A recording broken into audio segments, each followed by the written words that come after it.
अनुसार गुरु बनाकर भक्ति साधना की थी। जरा सोचिए, जब नियम का पालन करने वाले देवताओं का जीवन संघर्षमय है, तो नियम तोड़ने वाले, नशा करने वाले और शास्त्र विरुद्ध आचरण करने वाले मनुष्यों के लिए परमेश्वर के संविधान में कितनी कठोर सजा मुकर्रर होगी, उनका हश्र क्या होगा। आइए जानते हैं इस कठोर सत्य को। ये तो ऐसा खतरनाक विष है, इसका सबसे बड़ा पाप बताया हुक्के में, तम्बाकू में। क्या बताते, 100 नारी जारी करे सुरापान 100 बार, एक चलम हुक्का भरे वो डूबे काली धार। ओहो, एक परत्रिया के पास गमन करने का कितना पाप बताते हैं। पर द्वारा स्त्री का खोले 70 जन्म अंधा हो डोले, मदरा पीवे कड़वा पानी 70 जन्म समान के जानी। और फिर कहते सुरापान मदमासा हारी, गमन करे भोग पर नारी 70 जन्म कटेंगे शीसम, साक्षी साहेब है जगदीशम। ओए होए, परमात्मा आदरणीय गरीबदास साहेब जी अपने भगवान कबीर साहब को साक्षी रख के कह रहे हैं कि जो विकार तुम कर रहे हो ये कितने भयंकर हैं। क्या बताया है कि मदरा पीवे कड़वा पानी और 70 जन्म कुत्ते के जानी। जो शराब पीते हैं एक बार उसके 70 जन्म कुत्ते के होंगे, कंटिन्यूसली 70 जन्म। ओए होए, और फिर क्या कहते हैं, सुरापान मदमासा हारी। सुरापान कहते हैं शराब पीने वाला, शराब पीता है जो, और मांस आहार करता है। और गमन करे भोग पर नारी, जो दूसरे की पत्नी के पास दुराचार करता है, तो उनके साथ क्या बनेगी, 70 जन्म कटेंगे शीसम, साक्षी साहेब है जगदीशम। उन लोगों के 70 जन्म शीश कटेंगे, कि तो बकरा बनेगा, कि तो मुर्गा बनेगा, कि तो वैसे, कि तो गंडासे में आकर कटेगा, कि तो थ्रेसर में आकर नाड़ आ जाएगी। यानी दुर्गति से मौत होगी, बुरे जन्म होंगे। उसके लिए बताते हैं कि 100 नारी जारी करे सुरापान 100 बार। ओए होए, मदरा पीवे कड़वा पानी, शराब पीवे उसके 70 जन्म कुत्ते के होंगे। और ये 100 बार पीने वाला 100 बार पी ले और 100 बार पर नारी गमन कर ले, उनको कितना पाप हो जाएगा, बहुत ज्यादा। कहते उन सबको मिलाकर एक हुक्का पीने वाले को, एक हुक्का भरने वाले को पाप है। पीने वाले गेला तक के बनेगी, क्या बुरा हाल होगा उसका, जो केवल भरकर देता है, पीने का सहयोग देता है, उसकी ये दुर्गति। और पीने वाले का तो पता नहीं कितना जुल्म होगा उसके ऊपर। सुरापान 100 नारी जारी करे सुरापान 100 बार, एक चिलम हुक्का भरे वो डूबे काली धारी। इसलिए मना करते हैं कि तुम हुक्का भी भर के मत देना। उन जो पाप कमा रहे हैं, स्वयं भी नरक में जा रहे हैं और उसमें सहयोगी बना रहे हैं अपने पुत्र पुत्रियों को। तो कहने का भाव ये है, पुण्यात्माओं, ऐसी गंदी वस्तु, गरीबदास साहब कहते हैं यही मूल मंत्र तमाकू ना बोई। इस तमाकू से पीछा छुड़ाने का मूल मंत्र है कि तमाकू बीजा ही मत करो। अब क्या बताते हैं, तमाकू कसीदम तमा मस्त हैप, लुजित नसीरी कुती न कैफ, मरदूद मरहूद मकरूद पीवे शराब, ओगा सरे बिच खाना खराब, कुटन कलाहीन जुग जुग कलेश, सुखन मान मेरा कहता मैं हमेश, तलक सा तमाकू सिला घोट पीस, देई नाक नाश कमल में कसीस। कितनी प्यारी बात बताते हैं।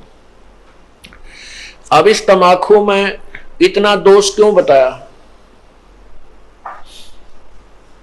इस तमाकू को इतना हानिकारक दोष क्यों बताया, सबसे ज्यादा भयंकर क्यों बताया, इसका कारण है कि मानव शरीर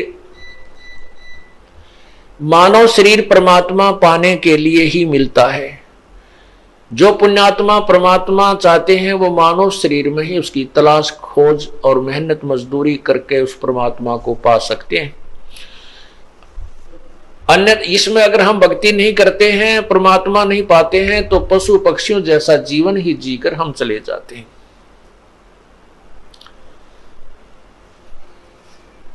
अब ये हमारे शरीर में कमल बने हुए हैं, कमल। इन कमलों में भगवानों का वास है। मूल कमल में गणेश जी, मूल कमल में गणेश जी, और स्वाद कमल में सावित्री ब्रह्मा जी, नाभि कमल में विष्णु और लक्ष्मी जी, हृदय कमल में शिव और पार्वती जी, और कंठ कमल में शेरा वाली दुर्गा जी। तो ऐसे जब हम ये तमाकू पीते हैं या सूंघते हैं, सूंघना भी पाप है, तो उसकी वासना हमारे शरीर में बने हुए कमलों में जाती है और वहां विराजमान भगवानों के को परेशान करती है, उनको दुख पहुंचाती है, वो बहुत दुखी होते हैं। अब जैसे रिश्तेदार आ जावे और उसको कमरे में बैठा के अच्छी रोटी खाना खुना खिला के, और उससे मैं एक छोटे से कमरे में ही और धुआं कर दे, तो वो क्या कहेगा कि अच्छे नाला कहाँ फंसा है, मैं मर गया धुएं में, तो वो नाराज होकर चला जाएगा, बात बिगड़ेगी। और दूसरा ये है कि जैसे हम तंबाकू का प्रयोग करते हैं, धुआं बाहर छोड़ते हैं, आप देखिएगा हुक्का पीने वाले के हाथ पर भी निशान पड़ जाता है, और हुक्के की जो वो पाइप होती है उसको भी दूसरे तीसरे दिन साफ करते थे हमारे, देखे हमने बुजुर्ग, तो उसमें इसी मोटी मोटी पापड़ी सी उतरती थी, इतना मैल जम जाता था, उसमें गज लगा लगा कर उसको साफ करते थे, धोते थे। इसी प्रकार हमारे शरीर में ये इला, ये पिंगला, अब ये इला बाया जो अंग बाया नाक है इसको इला कहते हैं और दाया को पिंगला कहते हैं। ये इला और पिंगला इन नाकों से संबंधित आगे जाके दो नाड़ियां हैं, और इन दोनों के बीच में तीसरी सुषुम्ना नाड़ी है, और उस सुषुम्ना को खोल करके ये प्राणी अंदर चलता है, फिर कमलों से होता हुआ फिर त्रिकुटी पर पहुंचता है। और तंबाकू सबसे पहला काम क्या बिगाड़ता है कि उस सुषुम्ना के जरा से सुराख को और बंद कर देता है, उसको जाम कर देता है, इस मनुष्य जीवन को बर्बाद कर देता है। जब ये मनुष्य जीवन के इस अनमोल शरीर को कंडम कर देता है, उस सुराख को ही बंद कर देता है जिससे परमात्मा मिलना है, इसलिए तंबाकू सबसे भयंकर और पापदायक है। अब पुण्यात्माओं, तंबाकू पीने वाले घबराओ नहीं, कहीं ये सोचे हमारा तो बंद हो लिया, हम क्या करेंगे, नहीं। ये श्वास का जो सिमरन हम आपको देते हैं, ये इसी काम का है कि इसको पहले उस स्थान को साफ करता है। श्वास के सिमरन से वो उसको साफ करेगा, उस मैल को कति धो देगा, मांझ देगा, और उसमें प्रवेश करने योग्य वो स्थान बना देगा। वो तीसरा जिसको कहते हैं ना, तीसरी नाड़ी, वो साफ कर देगा। तो यहां क्या बताते हैं,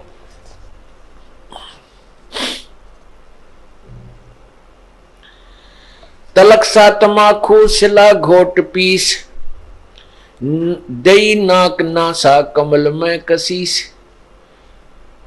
करी चूर चकना धरा नाम नाश, धरा नाक नाश, 70 घलाई गति 70 सलाई गति काट मास, व्यस्त के दरीबे में जो दीनी दुलद, अगर मूल मौला जहां बसत है प्रसिद्ध। हिंदू तुर्क को जो दीनी तलाक, पीवे तमाकू जो सरे के कजाक।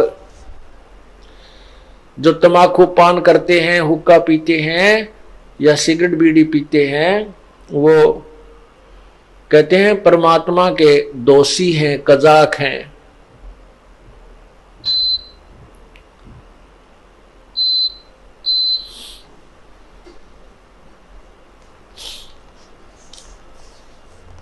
अब फिर क्या बताते हैं, हिंदू लोग तमाकू प्रयोग करते हैं और उधर से गाय को माता के दर्जे में लेते हैं, गाय को माता मानते हैं। तमाकू की उत्पत्ति कैसे हुई? एक ऋषि का साधु था राजा, एक ऋषि का साधु राजा था। और एक दिन राजा ने अपने साधु ऋषि को आमंत्रित किया अपने घर पर जलपान के लिए। तो राजा ऋषि ने बहुत मना किया अपनी पत्नी को कि राजाओं का और ऋषियों का कोई मेल नहीं होता, राजा बड़े अभिमानी होते हैं, ये कोई हमारे सिर में दर्द करेंगे। लेकिन वो ऋषि पत्नी नहीं मानी, कहने लगे मेरी बहन कब कब मुझे बुलावे, आप तो नाक चढ़ाया करो, कोई भी काम हो जा।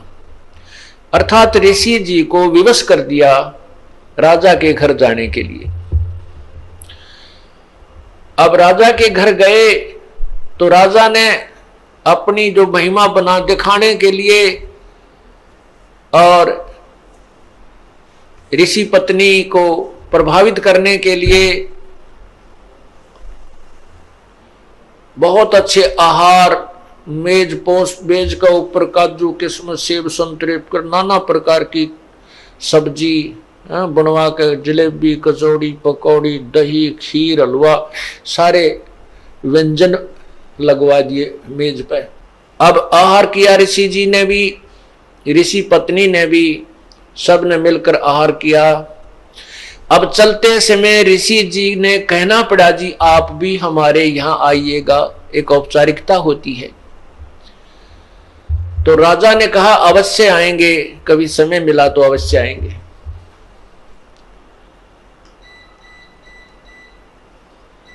एक दिन वो समय मिल गया, राजा ने संदेशा भिजवा दिया कि हम आ रहे हैं।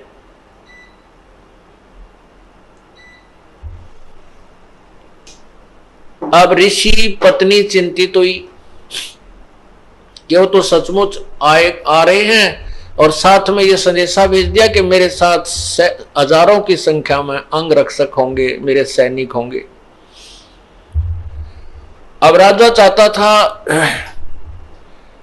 कि ऋषि को नीचा दिखाना, ये एक बूंदी बीमारी है साधु, ये दिखाना चाहता था कि मैंने ऐसे ऐसे आहार कराए हैं और ये ऋषि जी कुछ नहीं करा पाएगा, इसकी मिट्टी पलीत होगी।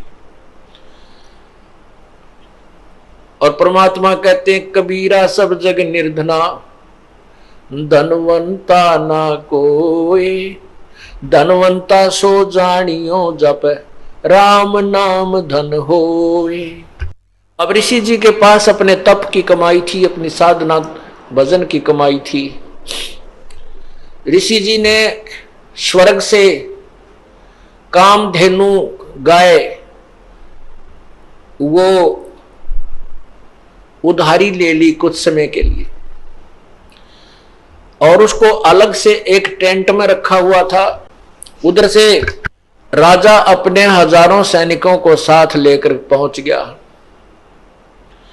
और ऋषि से कहा कि भोजन की तैयारी करवाओ। ऋषि जी ने कहा जी भोजन तैयार है, आप खाना खाइए। अब वहां लगी लाइन और साथ के साथ थाली आ रही हैं, सबको परोसी जा रही है। ऋषि जी ने अपने एक सेवक को उस गाय वाले टेंट के सामने बैठा दिया, वो उठा उठा कर थाली बाहर रखता रहा।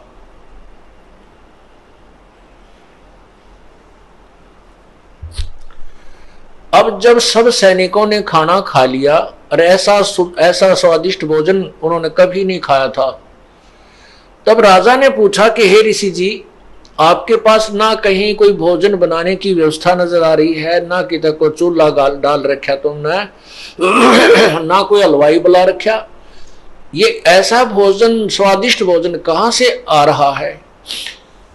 तब राजा ने बताया कि मेरे पास एक कामधेनु गाय है और उसमें यह शक्ति होती है कि वो चाहे पूरी पृथ्वी जीम जा, भोजन खा ले, पूरी पृथ्वी के प्राणी, तो भी उसका अंत नहीं आता है। तो राजा के अब साधु की यारी दोस्ती इतनी होती है। अब राजा की नीत में खोट आ गया, नीयत में खोट आ गया। उसने सोचा यू कंगाल क्या करेगा, इस गाय का मैं ले चलता हूं, बहुत ज्यादा सेना है मेरे पास और ये गाय सभी आहार करा दिया करेगी। कहने लगा ऋषि जी ये गाय मुझे दे दे, आप क्या करोगे इसकी? ऋषि जी ने कहा ये गाय मेरी नहीं है, मैं उधारी लाया हूं, मैं आपको नहीं दे सकता। तो राजा बोला सैनिकों से कि सैनिकों इस गाय को छीन लो। अब ऋषि सोचता है कि अच्छा नालायक ये तो जबरदस्ती कर रहा है मेरे साथ। तब उस ऋषि ने कहा हे गौ माता आप अपने स्वदेश लौट जाइए, मैं विवश हूं। इतना कहते ही वो टेंट के ऊपरले हिस्से को पाड़ती हुई और गाय आकाश की तरफ, स्वर्गलोक की तरफ चल पड़ी। राजा ने गाय को कंडम करके नीचे डालने के लिए तीर मारा, पैर में तीर लगा और कहते हैं वो गाय का खून, रक्त और उस टेंट में जो भी कोई वस्तु मांगते थे, इतनी थाली हलवे की, इतनी थाली खीर की, इतनी थाली दाल की, इतनी सब्जी की, तोरी की सब्जी, घिया की सब्जी, सब प्रकार की, काजू किस्म, सेब, संतरे, दही, बड़े, यानी जो भी वहां उस आवश्यकता थी उस भंडारे में सभी उपलब्ध उस कामधेनु ने करवा दी। ऋषि जी के पैसे यानी पुण्य की कमाई स्वर्ग में जमा हो गई, उसके प्रतिफल में उसको वहां सब वस्तु प्राप्त हो गई। जमीन पर गिरा और गाय चली गई, तो जहां जहां वो खून गाय का गिरा वहीं पर कहते हैं तम्बाकू की उत्पत्ति हुई। अब हिंदू लोग एक तरफ तो माता को इतना प्रिय मानते हैं, गाय को अपना मां के तुल्य आदर देते हैं और फिर मां के खून को पी रहे हैं। क्या बताते हैं, खो नाम खू का तमा नाम गाय, 100 बार सौगंध इसको ना खाए। तमा नाम खू का, खो नाम खून का और तमा नाम गाय, सौगंध 100 बार इसको ना खाए। तम्बाकू, खून, खू का अर्थन खून, खून, तमाखू खून, और तमा फारसी का शब्द है, तमा माने गाय होती है। तमाखू यानी गाय का खून, खू नाम खू का तमा नाम गाय, सौगंध 100 बार इसको ना खाए ना पीवे। कहते हैं आप एक तरफ तो गाय को इतना प्रिय मानते हो, आदरणीय मानते हो, और फिर गाय के खून से उत्पन्न इस तंबाकू को